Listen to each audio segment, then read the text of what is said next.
बहुत बहुत स्वागत है आप सभी लोग राधे जीएस इनसाइड में। और जैसा कि हम लोग आज आर्थिकी का ये परीक्षावाड़ी की जो हाल ही में आर्थिकी का लेटेस्ट ये जो मैगजीन आया है, इसमें से ऊर्जा परिक्षेत्र के या एनर्जी सेक्टर से जो महत्वपूर्ण डाटा या स्टैटिक जीएस को देखेंगे।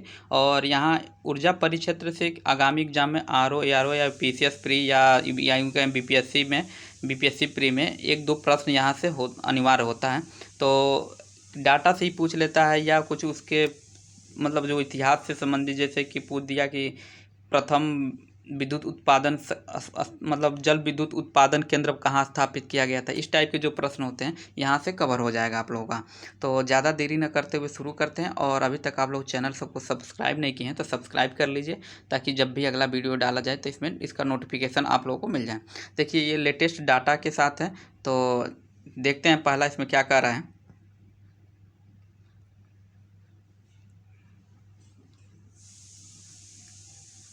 हालांकि देखिए इसको थोड़ा सा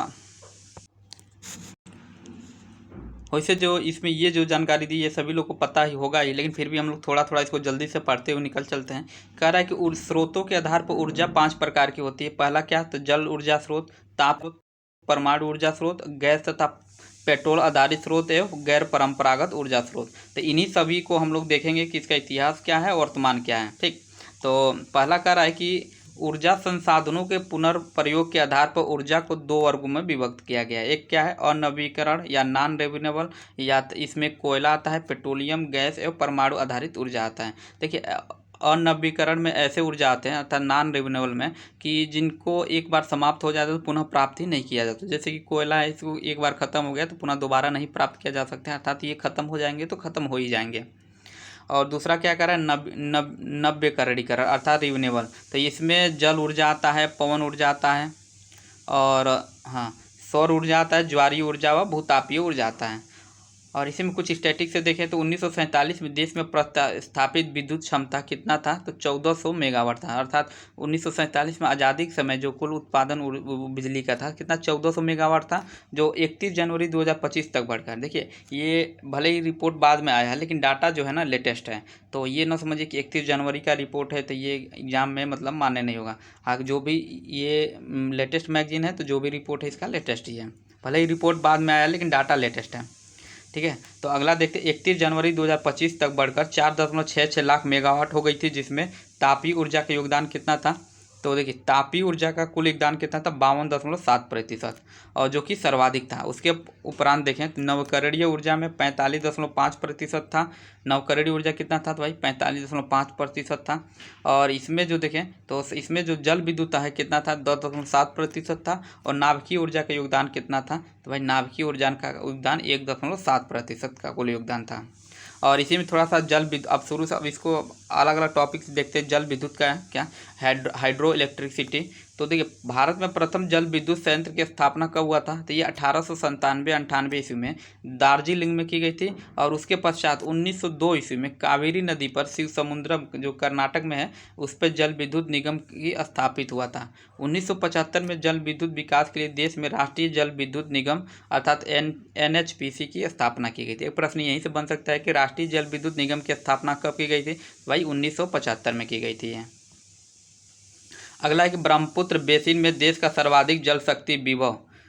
ब्रह्मपुत्र बेसिन में देश का सर्वाधिक जल शक्ति विभव कितना, मतलब कुल कितना है, 45% है। और इसके पश्चात सिंधु बेसिन में कितना है, तो 22.7% है।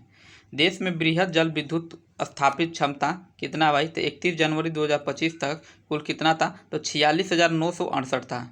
जल विद्युत से कुल कितना उत्पादन किया जा रहा था ऊर्जा का, तो 46,968.17 मेगावाट थी। जो देश में कुल प्रतिस्थापित विद्युत क्षमता का कितना था, तो 10.07% था। जल विद्युत से कुल कितना बिजली का उत्पादन किया जा रहा था, 10.07%। और मेगावाट में देखें तो 46,908 मेगावाट, 46,968.117 मेगावाट। और यही नवीकरणीय ऊर्जा मंत्रालय के रिपोर्ट के अनुसार सिर्फ 3 बृहद जल विद्युत शक्ति स्थापन क्षमता करने वाला राज्य कौन है, तो हिमाचल प्रदेश में सबसे ज़्यादा विद्युत उत्पादन किया जाता है जल से। फिर दूसरा राजस्थान उत्तराखंड का है तथा कर्नाटक का तीसरा स्थान है। देखिए ये क्रम याद करना मतलब दिमाग में बैठा लीजिए कि इसमें मतलब ताप विद्युत ऊर्जा में प्रथम स्थान कौन है जल विद्युत ऊर्जा में, कौन है बायोमास में ऊर्जा मतलब बायोमास ऊर्जा उत्पादन में प्रथम स्थान कौन रखता है। तो ये सब अलग अलग दिमाग में रखना पड़ेगा। इसी में आते हैं आप ताप विद्युत ऊर्जा संयंत्र अर्थात थर्मल इलेक्ट्रिसिटी। तो ताप बिजली को प्रोत्साहन देने के लिए 7 नवंबर 1975 को राष्ट्रीय ताप विद्युत निगम, एक प्रश्न यहीं से पूछ देगा कि राष्ट्रीय ताप विद्युत निगम कब स्थापित किया गया था, तो 1975 में। और इसका पूरा नाम है नेशनल थर्मल पावर कॉरपोरेशन अर्थात एनटीपीसी की स्थापना नई दिल्ली में की गई थी। अगला इसे कह रहा है देश में ताप विद्युत स्थापित क्षमता 31 जनवरी 2025 तक कितना हो गया भाई, तो ये हो गया आपका, तो 31 जनवरी 2025 तक कुल कितना था, तो 2,45,900.41 मेगावाट। जो कुल स्थापित विद्युत क्षमता कितना है, तो 52.73% है। और वर्तमान में एनटीपीसी कुल स्थापित कितना भाई, तो 77,393.18 मेगावाट है। और एनटीपीसी देश की सबसे बड़ी तापीय विद्युत उत्पादन कंपनी। एक प्रश्न ये भी पूछ सकता है देश की सबसे बड़ी तापीय विद्युत उत्पादन कंपनी कौन है, तो भाई ये एनटीपीसी है। और यही देखिए विद्युत उत्पादन की स्थापित क्षमता देख लेते हैं जो 31 जनवरी 2025 तक था। सबसे पहले विद्युत प्लांट का विद्युत प्लांट का प्रकार देख लेते हैं, उसमें स्थापित क्षमता कितने मेगावाट की उत्पादन किया जा रहा है और हिस्सा कुल कितना है। ठीक है, तो देखिए सब ए में जो आएगा अनवीकरणीय ऊर्जा, तो इसमें थर्मल पावर भी आ जाएगा। और तो इसमें कुल अनवीकरणीय ऊर्जा में तो कुल उत्पादन में मतलब कुल हिस्सा में किसका है, इसका कितना है, तो 54.5% है। कितना, 54.5%। देखिए कुल कितना मेगावाट क्षमता उत्पादित किया गया, ये बहुत कम ही प्रश्न पूछने की संभावना रहता है, लेकिन फिर भी हम लोग देख लेंगे। तो इसमें 2,54,080 अनवीकरणीय ऊर्जा में कितना मेगावाट क्षमता है, तो 2,54,080 मेगावाट है। और यही तापीय विद्युत तो थर्मल पावर में है, तो इसमें कुल कितना भाई, तो 2,45,900 2,45,900.41 है। और कुल कितना हिस्सा इसका है, तो 52.7% है। और इसी में कोयला से कितना है, तापीय विद्युत में कोयला आधारित देखिए, तो कोयला आधारित कितना है, तो कोयला आधारित कितना था, तो भाई कोयला आधारित था 2,13,873, जो कुल हिस्से का 45.9% था, इसका तापीय विद्युत का था। ठीक है, और लिग्नाइट आधारित कितना था, तो 6,620 मेगावाट और 1.4% है। और गैस आधारित कितना है, तो भाई तो ये है 2,48,000 हाँ ये है कितना, तो 24,818.21 और कुल कितना मतलब इतना मेगावाट है और 5.3% था। डीजल और तेल आधारित कितना है, तो 589.20 मेगावाट और ये कुल हिस्सा कितना है, तो 0.12% है। नाभिकीय विद्युत देखें तो इसमें कुल कितना क्षमता है, तो 8,180 मेगावाट है और 1.7% इसका हिस्सा है। ये तो था अनवीकरणीय ऊर्जा। अब देखते हैं नवीकरणीय ऊर्जा। ठीक, नवीकरणीय ऊर्जा में देखें तो सबसे ज़्यादा कुल उत्पादन कितना है भाई, तो 2,12,170 मेगावाट 2,12,170 मेगावाट कुल उत्पादन है। और कुल नवीकरणीय ऊर्जा में देखें तो 45.5 हिस्सा मतलब 45.5% केवल नवीकरणीय ऊर्जा का आता है। और इसमें आप देखें नवीकरणीय ऊर्जा में तो जल विद्युत शक्ति कितना है भाई, तो जल विद्युत शक्ति में है कितना, तो 5100.55 मेगावाट कुल क्षमता है उत्पादन का और ये 0.09% है नवीकरणीय ऊर्जा का। अगला इसे में कि जल विद्युत ऊर्जा, लघु जल विद्युत ऊर्जा, तो देखिए इसका जो कुल उत्पादन क्षमता है, अच्छा ये तो हम लोग देख लेते हैं, ये लघु तो देख लेते हैं। इसके बाद बृहद जल विद्युत शक्ति केंद्र है, तो ये कितना है भाई, तो ये है आपका 4,69,000 सॉरी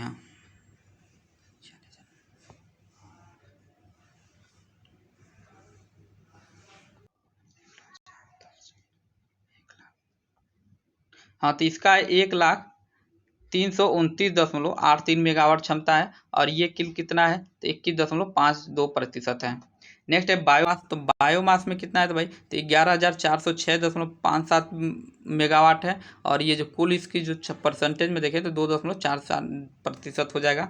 बायोमास ऊर्जा जिसे गैसीकरण भी कर सकते हैं, तो इसकी जो कुल क्षमता है ये 10,743 है, 10,743.11 मेगावाट है। और ये जो कुल क्षमता है 2.3% है। इसी में अपशिष्ट ऊर्जा जो वेस्टेड एनर्जी से कितना है तो 663.46 मेगावाट। और कुल ऊर्जा कितना है नवीकरणीय ऊर्जा का तो 0.14% है। और इसी में देखिए कुल नवीकरणीय स्थापित ऊर्जा जिसमें कि तो कुल नवकरणीय स्थापित ऊर्जा में कितना आ जाएगा तो ये कुल जो नवकरणीय स्थापित ऊर्जा है कुल नवकरणीय स्थापित ऊर्जा कितना है तो 1,65,202.21 है मेगावाट है। और ये परसेंटेज में देखें तो 35.43% हो जाएगा। और कुल स्थापित क्षमता में देखें तो देखिए अनवकरणीय और नवकरणीय कुल कितना था तो अनवकरणीय और नवकरणीय दोनों मिलाकर देखें तो ये हो जाएगा आपका 4,66,255 मेगावाट। कितना 4,66,255 मेगावाट। अगला इसी में देखते हैं विद्युत उत्पादन क्षेत्र में स्थापित क्षमता। विद्युत उत्पादन में क्षेत्रकवार स्थापित क्षमता। एक तरफ क्षेत्रक स्थापित क्षमता और हिस्सा। देखिए ये क्षेत्रक स्थापित क्षमता ये बहुत कम पूछने की संभावना रहता है, तो बस ये पूछता है किस क्षेत्र में सबसे ज़्यादा है। देखिए सार्वजनिक क्षेत्र में देखें तो केंद्रक क्षेत्र में है और राज्य क्षेत्र में है। तो केंद्रक क्षेत्र में कितना आ जाएगा तो ठीक केंद्रक क्षेत्र में कितना है तो भाई तो केंद्रक क्षेत्र में देख कुल तो है कितना 2,15,579 मेगावाट है और जो 46.23% है। और केंद्रक क्षेत्र में कितना है तो भाई 1,05,772 मेगावाट है जो कि 22.68% है। वहीं राज्य क्षेत्र में देखें तो 1,09,806 है। राज्य क्षेत्र में कितना है तो 1,09,806.74 मेगावाट और 23.55 मेगावाट इसकी कुल क्षमता है। निजी क्षेत्र में कितना है तो भाई निजी क्षेत्र में 2,50,671 मेगावाट और कुल हिस्सा जो है कितना 53.76%। और इसी प्रकार है कि देश के शीर्ष 3 तापीय शक्ति क्षमता वाले राज्य कौन कौन से भाई तो सबसे ज़्यादा तापीय शक्ति क्षमता वाला राज्य कौन है पहला पर स्थान महाराष्ट्र आ जाएगा, गुजरात दूसरा पे है और उत्तर प्रदेश कितना है तीसरा पे है। अगला इसमें देखते हैं परमाणु ऊर्जा से संबंधित कुछ महत्वपूर्ण बातें। तो भारत में परमाणु शक्ति के जनक डॉक्टर होमी जे भाभा के निर्देशन में परमाणु ऊर्जा आयोग की स्थापना 1948 में की गई थी और परमाणु ऊर्जा विभाग की स्थापना 1954 में की गई। उसी वर्ष 93 में परमाणु ऊर्जा संस्थान स्थापित किया जिसका नाम बदलकर ये कह रहा है कि अगला 1967 में भाभा परमाणु अनुसंधान केंद्र कर रख दिया गया। और सन 2032 से नाभिकीय क्षमता के स्थापित क्षमता कितना करने का लक्ष्य रखा गया है तो ये रखा गया आपका 27,500 मेगावाट। कितना 27,500 मेगावाट कुल 27,500 मेगावाट करने का सरकार का लक्ष्य है। अगला कि देश में नाभिकीय विद्युत के कुल 24 रिएक्टर वर्तमान में 8 विभिन्न केंद्रों पर कार्यरत हैं। और शीर्ष नाभिकीय विद्युत उत्पादन करने वाले देश कौन है भाई तो पहले पर नाभिकीय उत्पादन करने वाला कौन आता है यूएसए है, चीन दूसरे स्थान पर, फ्रांस तीसरे स्थान पर है। देखिए पीछे एक छोटा सा एक महत्वपूर्ण फैक्ट था उसको हम लोग शायद छोड़ दिए, लेकिन देख लेते हैं इसमें एक बार कि इसमें कह रहा है सिर्फ 3 जल विद्युत उत्पादन करने वाले राष्ट्र क्रमशः चीन, ब्राज़ील, कनाडा हैं, जबकि भारत का स्थान कितना है 6वां स्थान पे है। चीन पहले स्थान पे है, ब्राज़ील दूसरे स्थान पे, कनाडा तीसरे स्थान पे है और भारत का स्थान कितना है 6वां स्थान है। ये जल विद्युत उत्पादन से संबंधित डाटा है। और ताप विद्युत हम लोग देखे ही थे शायद 1967 में भाभा परमाणु अनुसंधान केंद्र रखा गया और सन 2032 तक नाभिकीय क्षमता की स्थापित क्षमता 27,500 मेगावाट करने की सरकार का लक्ष्य है। और इसी प्रकार देश में विद्युत के कुल 24 रिएक्टर वर्तमान में 8 विभिन्न केंद्रों पर कार्यरत हैं। और नाभिकीय विद्युत उत्पादन करने वाले देश क्रमशः कौन है तो यूएसए पहले स्थान पर है, चीन दूसरे स्थान पर है, फ्रांस तीसरे स्थान पर है। अगला कार्य भारत में परमाणु शक्ति के विकास के लिए अनेक अनुसंधान रिएक्टर बनाए गए। पहला अप्सरा की स्थापना 1956 में की गई थी। तो देखिए एक प्रश्न यहीं से बन जाता है कि भारत का जो पहला अनुसंधान रिएक्टर क्या था मतलब उसका नाम क्या था तो उसका अप्सरा नाम था और स्थापना उसकी 1956 में की गई थी। अगला कह रहा है कि भारत में 3 शताब्दी से अधिक समय तक परमाणु ऊर्जा की आवश्यकता की पूर्ति के लिए थोरियम के पर्याप्त भंडार केरल में उपलब्ध है। प्रश्न यहाँ से बन सकता है, एक कई बार प्रश्न पूछा भी है कि केरल के जो मतलब तटीय स्थान मतलब तटीय जगह हैं उनके रेतों में कौन से परमाणु मतलब से संबंधित ऊर्जा मतलब पदार्थ पाया जाता है, तो वो थोरियम है। ठीक। तो अगला कह रहा है कि भारत में परमाणु विद्युत शक्ति का उत्पादन अमेरिका की सहायता से तारापुर महाराष्ट्र में 1969 में स्थापित 320 मेगावाट क्षमता के प्रथम परमाणु संयंत्र केंद्र की स्थापना के साथ प्रारंभ हुआ था। और अगला कह रहा है कि भारत में नई अनुमोदित नाभिकीय परियोजनाएं गोरखपुर हरियाणा। देखिए गोरखपुर नाम से ये यूपी वाला गोरखपुर मत समझिएगा, क्योंकि ये हरियाणा में गोरखपुर है। ठीक है। और ये उत्तर भारत का एक पहला परमाणु संयंत्र केंद्र भी है। तो भारत में नई अनुमोदित नाभिकीय परियोजना गोरखपुर हरियाणा, माही बांसवाड़ा राजस्थान में और कैगा कहाँ पे, कर्नाटक में, और चाटुका मध्य प्रदेश में स्थापित होने वाला है। नेक्स्ट कह रहा है 31 जनवरी 2025 तक भारत में नाभिकीय विद्युत की 8,180 मेगावाट की क्षमता स्थापित थी, जो कुल स्थापित क्षमता कितना है तो 1.7% थी। और कह रहा है कि नाभिकीय विद्युत की कुल क्षमता सार्वजनिक क्षेत्र के स्वामित्व में है। नाभिकीय विद्युत की कुल क्षमता किसके क्षेत्र में है तो सार्वजनिक क्षेत्र के स्वामित्व में है। और भारत के अनुमोदित भावी नाभिकीय संयंत्र स्थल क्षमता वे सहयोगी देश सारणीकृत हैं। मतलब आगे जो दे रहा है कि कहाँ कहाँ पे कौन से परमाणु संयंत्र लगाए गए हैं और किन देशों के सहयोग से। देखिए एक प्रश्न यहाँ से स्टेटमेंट बना सकता है, क्या कह रहा है कि नाभिकीय विद्युत की कुल क्षमता सार्वजनिक क्षेत्र के स्वामित्व में। तो यहाँ से स्टेटमेंट कर सकते हैं भारत में स्थापित नाभिकीय विद्युत की कुल क्षमता किसके अधीन है, सार्वजनिक क्षेत्र में या मिश्रित या सार्वजनिक और मतलब या आप कहते सार्वजनिक या निजी क्षेत्र में, मतलब कहने से यहाँ से स्टेटमेंट भी बना सकता है। ठीक है। तो अगला है कि भारत के अनुमोदित भावी नाभिकीय संयंत्र। देखिए इसमें कितनी मेगावाट इसका क्षमता है, ये तो बहुत प्रश्न पूछने की कम संभावना रहता है, लेकिन ये जो प्रश्न पूछता है कि कौन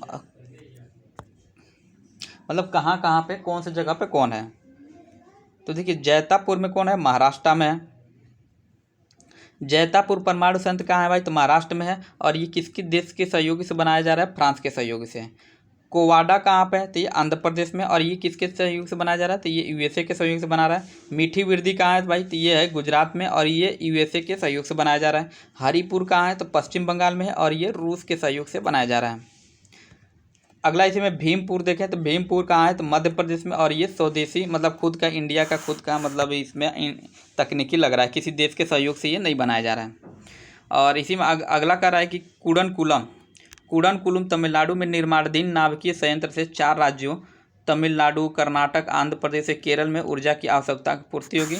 और उत्तर भारत का सबसे बड़ा निर्माणाधीन नाभिकीय संयंत्र गोरखपुर जो कि उत्तर प्रदेश में नहीं, हरियाणा वाला गोरखपुर है। और ये 4x700 मेगावाट क्षमता वाला संयंत्र है।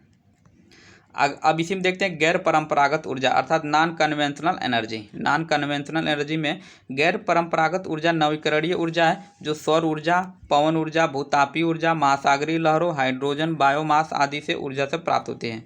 ये संसाधन नवीकरणीय तथा प्रदूषण रहित हैं। और नवीन और नवीकरणीय ऊर्जा मंत्रालय अक्षय ऊर्जा से संबंधित सभी मुद्दों पर भारत सरकार एक शीर्ष मंत्रालय है।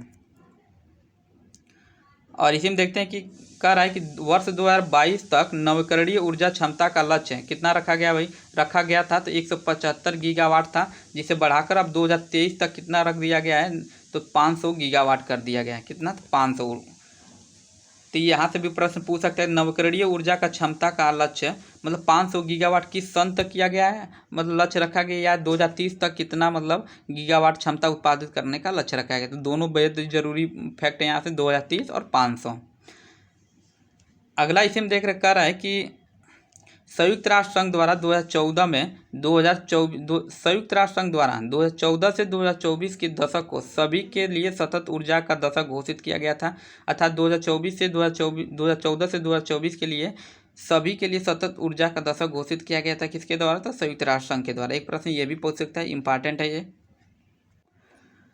और इसी में देख लें शीर्ष 4 अच्छे ऊर्जा से विद्युत उत्पादन करने वाले राष्ट्र कौन से हैं। और ये देखिए जो डाटा है ना 2022 का है, लेकिन रिपोर्ट जो है लेटेस्ट में आया है, तो इसमें ये ना सोचिए कि 2022 का डाटा है तो पुराना है। ठीक, तो इसमें ये देखते हैं रैंक प्रथम स्थान किसका है भाई, तो चीन का है। द्वितीय का है तो यूएसए का है। और तीसरा स्थान किसका है तो ब्राज़ील का है। चतुर्थ स्थान किसका है तो कनाडा का है। पाँचवा स्थान किसका है तो भारत का है। इसमें नवीकरणीय ऊर्जा में पाँचवा स्थान, नहीं सॉरी, अक्षय ऊर्जा से विद्युत उत्पादन करने वाले राष्ट्र को मतलब सबसे छठवां स्थान भारत का है।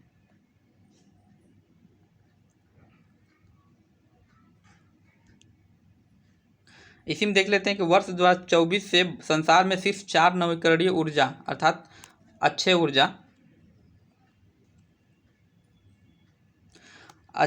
स्थापित क्षमता करने वाले राष्ट्र क्रमशः कौन है तो चीन है सबसे ज़्यादा,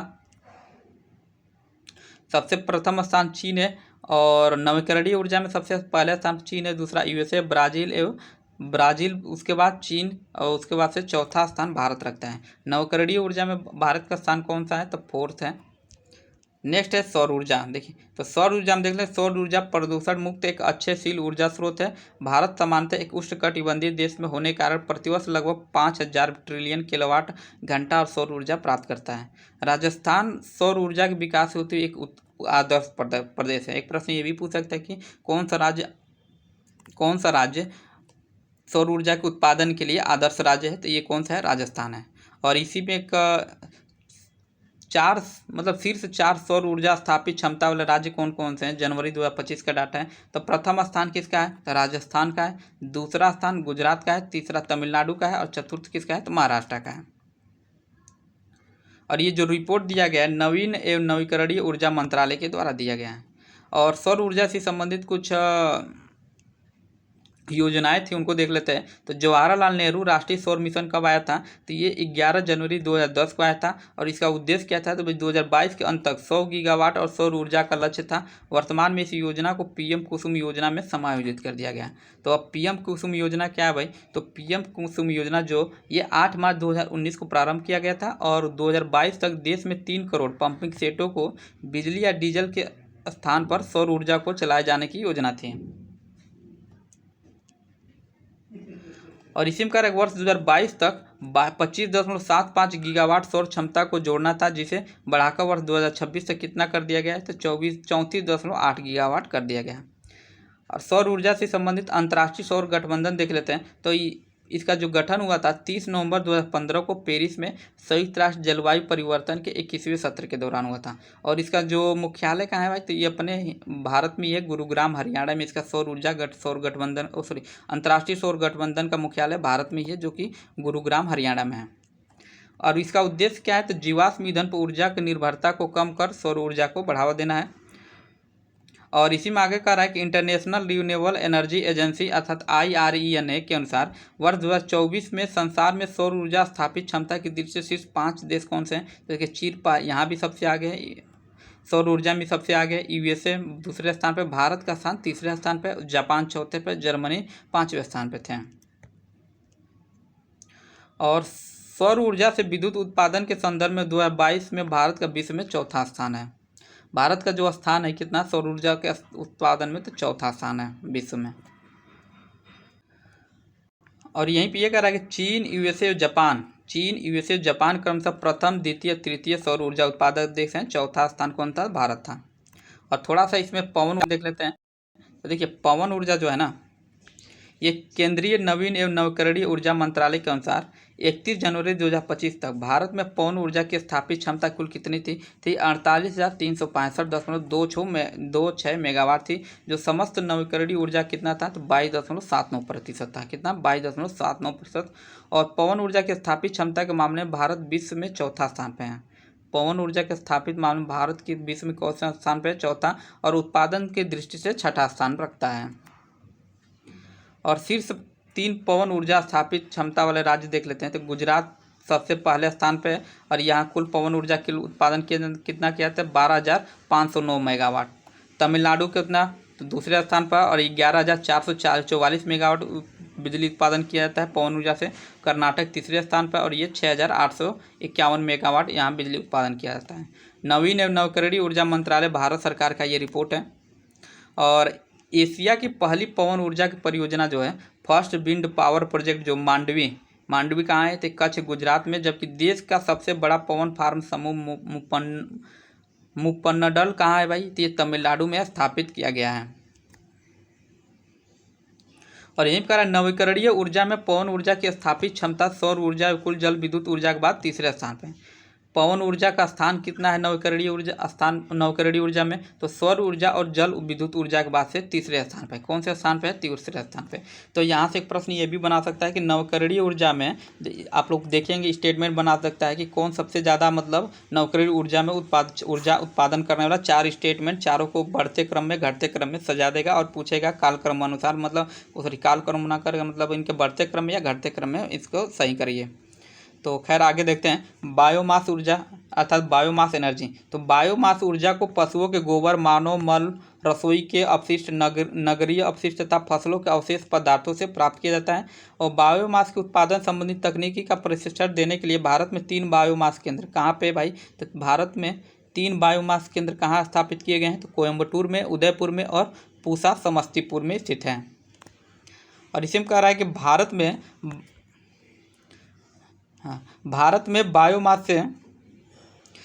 से बायोमास से ऊर्जा प्राप्त करने के संयंत्र पंजाब के झालखारी में, दिल्ली के तिमारपुर में, मुंबई तथा पोर्ट ब्लेयर में स्थापित किए गए हैं। और बायोमास से इथेनॉल और मिथेनॉल जैसे तरल ईंधन भी बनाए जाते हैं। बायोमास से कौन सी ईंधन बनाए जाते हैं? तो इथेनॉल और मिथेनॉल जैसे ईंधन भी बनाए जाते हैं। और एक प्रश्न महत्वपूर्ण है यहाँ पे, बायोडीजल का रासायनिक नाम क्या है भाई? तो बायोडीजल का रासायनिक नाम मिथाइल एस्टर्स है। क्या है? Methyl asters. और बायोडीजल के स्रोत के रूप में रतन जोत, जिसे जट्रोफा भी कहा जाता है, करंज, पोनगोमिया एवं गन्ने से प्राप्त सोरे पर बल दिया जा रहा है। और नेक्स्ट डाटा है कि 31 जनवरी 2025 के अंत तक बायोमास विद्युत एवं गैसीकरण उत्पादन की स्थापित क्षमता कुल कितनी थी? तो 11,406.57 मेगावाट थी। अगला देखें तो 31 जनवरी 2025 तक बायोमास विद्युत उत्पादन की स्थापित क्षमता वाले शीर्ष 3 राज्य कौन से थे भाई? तो महाराष्ट्र पहले स्थान पर था, उत्तर प्रदेश दूसरे स्थान पर, कर्नाटक तीसरे स्थान पर था। और ये जो रिपोर्ट है नवीन एवं नवीकरणीय ऊर्जा मंत्रालय का है। इसी में कह रहा है IRE यानी कि नवीनतम आंकड़ों के अनुसार बायोमास ऊर्जा अर्थात बायो एनर्जी की स्थापित क्षमता के संदर्भ में भारत का विश्व में कौन सा स्थान है? तो तीसरा स्थान है। भारत का कौन सा स्थान है? तीसरा स्थान है बायोमास में। और उत्पादन की दृष्टि से चौथा स्थान है। अगला हम लोग देखते हैं इसमें महासागरीय ऊर्जा अर्थात ओशियन एनर्जी। तो इसमें कह रहा है कि ज्वार, समुद्री जल तथा लहरें महासागरीय ऊर्जा के प्रमुख स्रोत हैं। और ज्वार के उठने तथा गिरने से संचालित यंत्रों से विद्युत ऊर्जा उत्पन्न की जाती है। और भारत में खंभात की खाड़ी, कच्छ की खाड़ी तथा हुगली की एस्चुरी ज्वारीय ऊर्जा के लिए उपयुक्त स्थल हैं, जिनका विभव कुल कितना है भाई? तो 1000 मेगावाट है। और इसी प्रकार लक्षद्वीप तथा अंडमान निकोबार द्वीप समूह अर्थात OTEC ऊर्जा के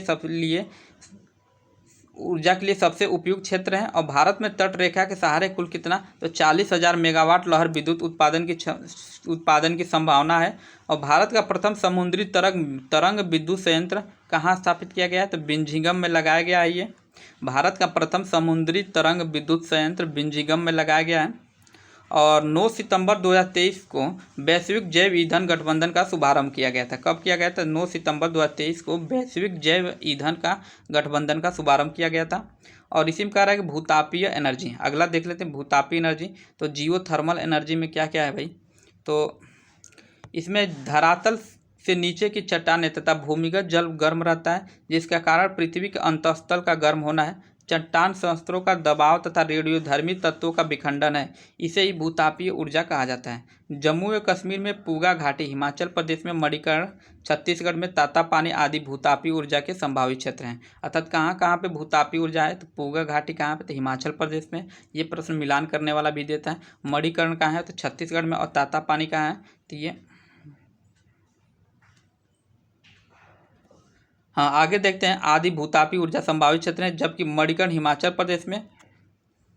चाहिए तो हम लोग देख लें। अगला कह रहा है कि देश की पहली भूतापीय, इसमें कहा है कि देश की पहली भूतापीय विद्युत परियोजना तेल और प्राकृतिक गैस निगम द्वारा पूर्वी लद्दाख के पूगा घाटी में स्थापित की गई थी। और अगला रिपोर्ट है कि शीर्ष 3 भूतापीय ऊर्जा से विद्युत उत्पादन करने वाला राष्ट्र कौन से हैं भाई? तो देखिए पहला स्थान कौन सा है राष्ट्र में? देखें तो भूतापीय में सबसे पहला स्थान USA का है, दूसरा इंडोनेशिया का है, तीसरा स्थान किसका है? तुर्की का है।